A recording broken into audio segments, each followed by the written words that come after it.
Twist. We can talk because I can edit. It's all good. Yeah, people always twist how these things are used.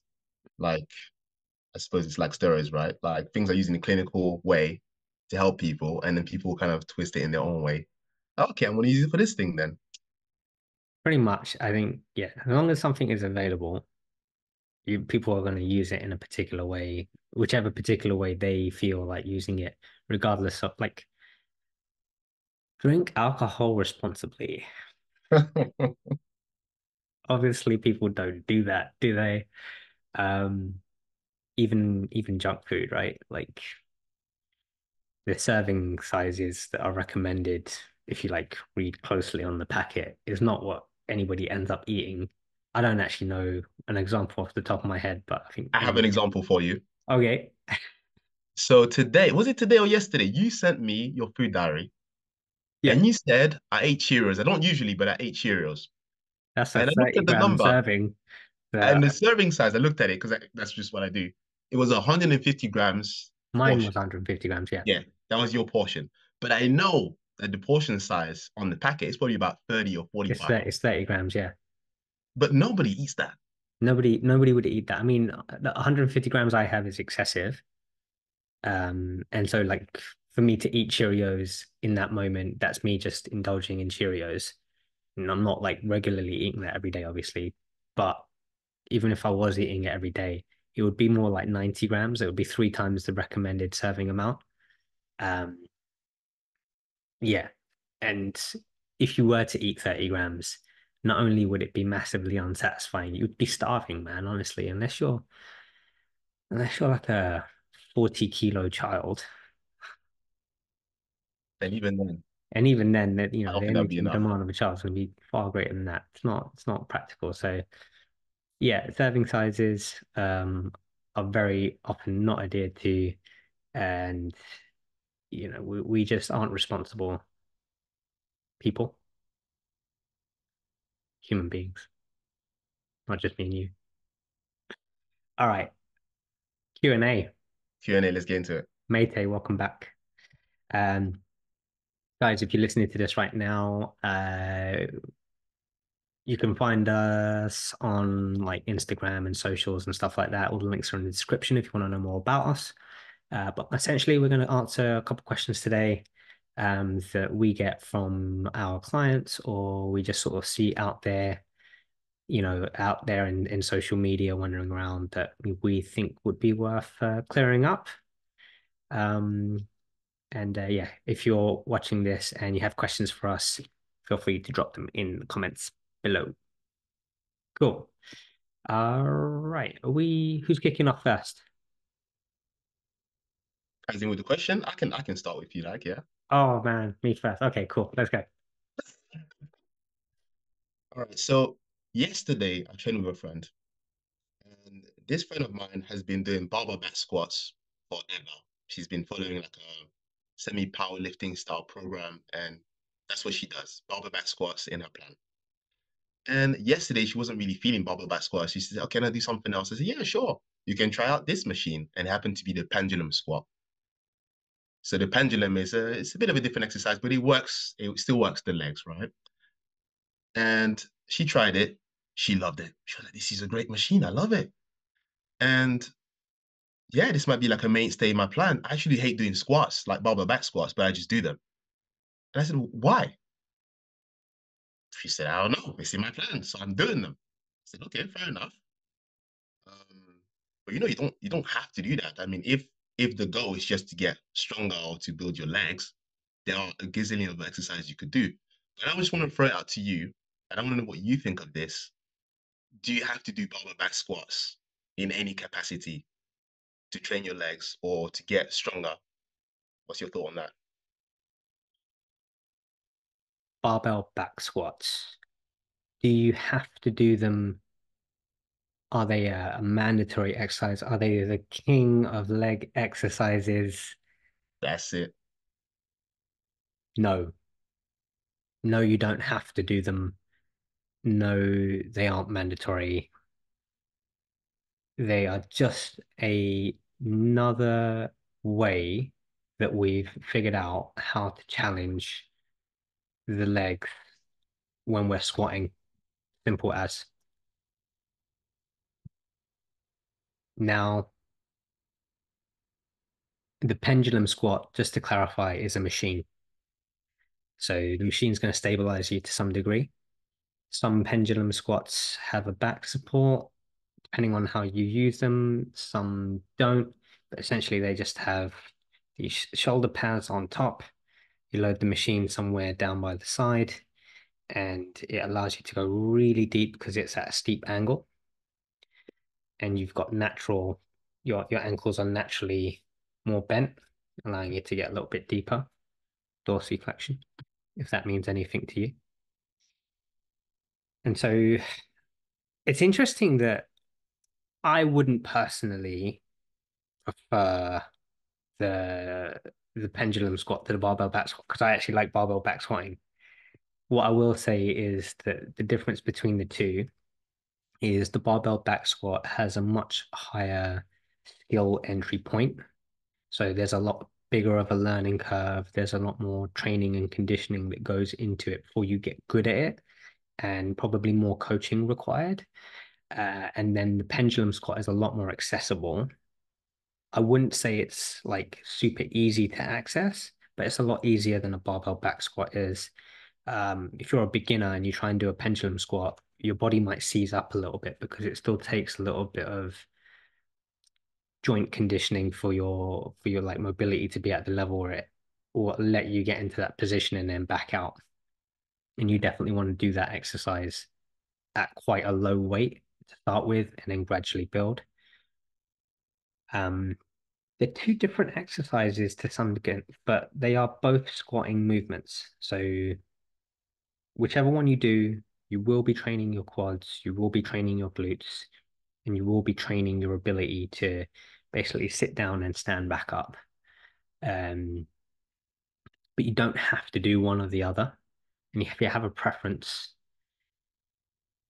then just consistently do the one that you enjoy, because you'll enjoy progressing at it as well. And chances are you'll get pretty strong and pretty conditioned, and your muscles will develop, and your body will develop, and your mind will develop, and you'll continue to do it because you'll be proud of what you achieve. Yeah, that would be it. I could definitely talk more about barbell back squats, but for the context of the question, no, you do not have to do any particular exercise, including a barbell back squat. Just do the ones that you like doing and get really, really good at them, is my overall viewpoint on that. What was your response? My response was very similar to yours, funny. I said, you don't have to do barbell back squats. I appreciate that it's in your plan, but the plan can change. And ideally, you want to do something that you are going to enjoy, not only now, but over time, so you can keep progressing, keep getting stronger. And if you do something that you hate constantly, eventually you'll stop doing it because you hate doing it. And nobody, well, I mean, apart from maybe going to work, which people do, I still don't get that. But going to the gym, there are so many substitutes and variations of exercises. You don't have to do this one, especially now that you found something else that you really like that was pretty much the same muscle groups. When she agreed, she said that was a very good point. I don't know if she's going to keep doing barbell back squats because it's in the plan, but at least she's got that insight. Yeah, the only thing I'd probably add to that is that a pendulum squat isn't available in most gyms that you go Yeah, to. true. I think it's becoming more popular now as gyms are doing refits and they're kind of adding it in as a piece of equipment. So one of the good arguments for doing barbell back squats is that pretty much everywhere you go, you're going to be able to find a barbell and a squat rack, minus some like hotel gyms. Uh, but essentially, having a few different exercises that you can do. So it's great that she had been doing barbell back squats because then she's at least learned to do the exercise to some degree. If she finds herself in a situation where she doesn't have access to a pendulum squat and the only thing that's available is a squat rack, then she can kind of crack on with that. So it's worth learning a few different variations of a movement in the squat. You've got the pendulum squat, you've got the leg press, you've got the barbell squat, Smith machine, hack squat, or a hack squat machine, goblet squats, single leg squats with dumbbells, lunges. Like you can get very creative with it. There's lots of ways to train that movement in that muscle group. You definitely don't have to limit yourself to barbell or pendulum. And yeah, uh, just to reiterate, find the one that you enjoy the most. Work hard at it most of the time when you can, and have a few additional variations in your back pocket in case you run into some logistics where you don't have access to your preferred exercise and you have to work at it in a different way. Right. I think that wraps up that first question. Do you want to Nice, hit me good. with the next one? Yes. Well, I suppose it's kind of in line with what we were just talking about, I actually. think so too. Yeah. So somebody did ask me this, and I think the reason that they asked me was just because the gym that I operate at isn't the most like super well equipped. It's not super bad either, but it's like a commercial gym facility or like a health club more so than like a hardcore gym. So we have a few machines, we have a free weights area, we have some squat racks, we have like a few cable machines, that kind of thing. But it's not like a bodybuilding gym where you've got like different machines with different muscle groups and like lots of different variations. We definitely don't have a pendulum squat, or a hack squat for that matter. So, that would already be out of the equation. Um, and so I'm working with a client who's kind of getting a little bit frustrated with the gym, and the service that he was getting at the gym, because the gym's kind of undergoing some changes at the moment and they've increased their prices. So there's been like a little bit of scrutiny as to, wait, what am I actually getting for my money? And so he was like, maybe I go to a different gym, because like the only reason that I come to this gym is to train with you. And you know, he's been going there for like 15, 20 years or something like that, for a long, long, long, long time. So he feels like it's changed during that time. And I guess my where I took that conversation with him was, how much difference does the equipment make to how much progress you make? And so then that's the question. How much difference does the equipment make to how much progress you make? Okay. This kind of takes me back, and we were just talking about this before you started recording, like the times when COVID hit and people couldn't go outside, people couldn't access gyms. And maybe if you were lucky enough to have some weights in your house, maybe you could do a few bits in the house. But if you had nothing, then at that point, people needed to get really creative with their workouts. And the question that I had to ask myself as like a bodybuilder is, how am I going to maintain the muscle that I have with virtually no equipment?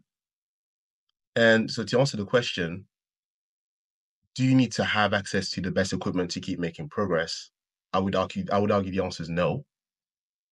And but I think there's a couple of variables here. So the first variable here is, as far as progress is concerned, if you're getting stronger over time, you're making progress. So you don't need to have a gazillion exercises to see that progress, to see you increasing the reps that you do, or to see you increasing the weight. But having the variability might make it more fun. And that's the other variable. So if you're doing the same thing over and over, and you're getting a bit jaded, it's getting a bit stale, then I'd say potentially you might want to do something else. Doesn't mean you need to have the best equipment available to you.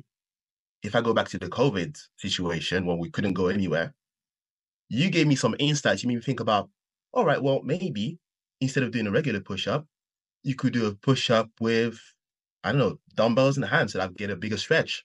Or you could do a decline push-up so my feet are on a table, no, maybe not a table, but a chair. So you've given me some ways to think about different variation and being creative about the exercises without having the best equipment available. That being said, I appreciate that not everyone is me and you. Not everyone is a fitness professional. I've got lots of variations already in my head because I've been doing this for so long. And the average person does not want to go into the gym having to think about what substitutes they're going to make in the gym. And this is where having more equipment is useful. You can go into a gym and there is dozens of different machines. You can just say, yep, I'm going to pick that machine and that's going to work this muscle and that's the end of it. But if you don't have all the machines, you've only got one, let's say it's a cable, they need to be creative and figure out if I do it this way, it might work the back. If I do it this way, it might work this. So for the average person, I think it is useful to have that variation. Do you need to have the best of the best? No, but I think it is useful. Yeah, I would pretty much agree with everything you said there.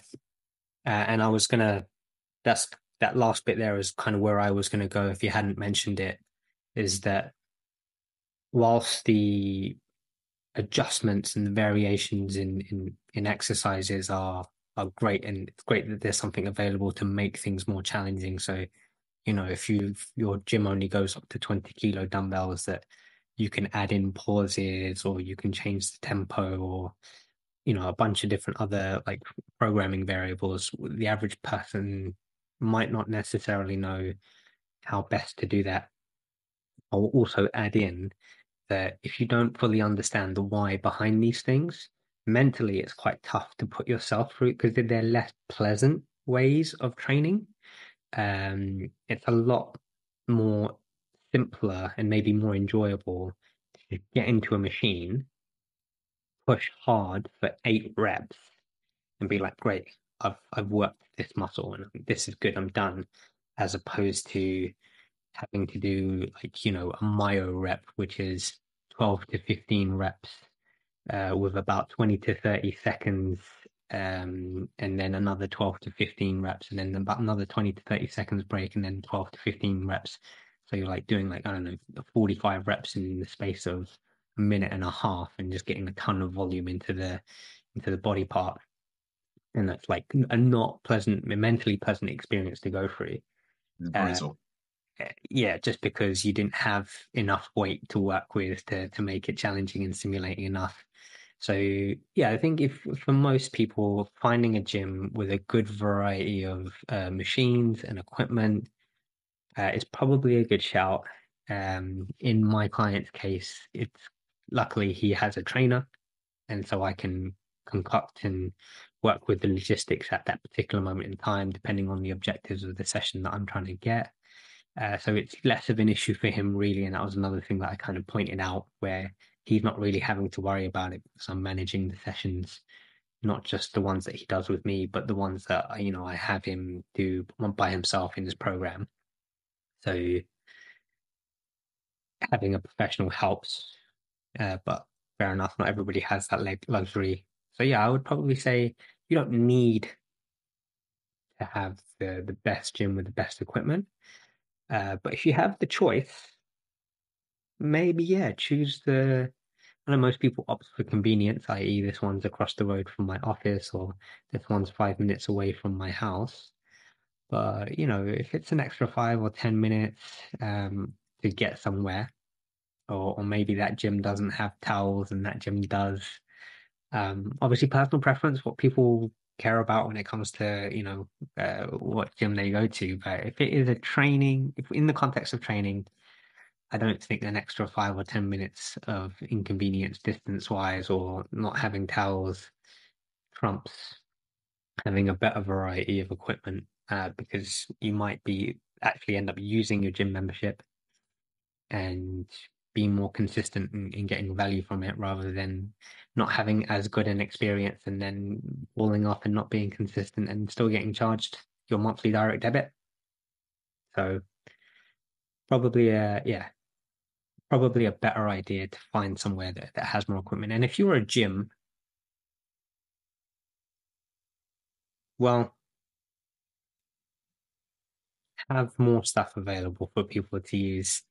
I think most fitness establishments seems to be going down the road of fitness classes as a solution to that. maybe a bit of a tangent, but it does help. If you're not sure what to do in the gym and your gym doesn't have a whole bunch of very easy to access, simple to use equipment, they most likely will have fitness classes that you can get involved with where the instructor is already set up for you. There is an instructor there demonstrating the exercises and going around the group to make sure everybody's doing the exercises correctly or helping you pick the right weight for the exercise. And so that's a really good place to start if you're not too sure what to do in a gym and there's not some really obvious equipment to use. And then outside of that, pretty much every place that has personal training available will have access to those personal trainers where likely you get like one sort of free session or a consultation of sorts where the trainer can hopefully show you a few exercises to get started with. So don't be afraid to use the services and the facilities available to you at your sort of fitness facility. Otherwise, YouTube University is what we're doing here. Any final thoughts on that one? No, I'm pretty happy. I think we covered most bases on that one. Yeah, I think it's good. All right, pretty good. So again, guys, if you've got any questions you want us to touch on in future episodes, comment below. Sometimes I'll run a story on Instagram. Meite will run stories on his Instagram, doing Q&As. Meite does a bunch of exercise instructional videos on his Instagram page, so feel free to look him up. You can find his social media handles in the description. And yeah, please do like, subscribe, follow, all of that good stuff. That's all from me. Meite, any final statements?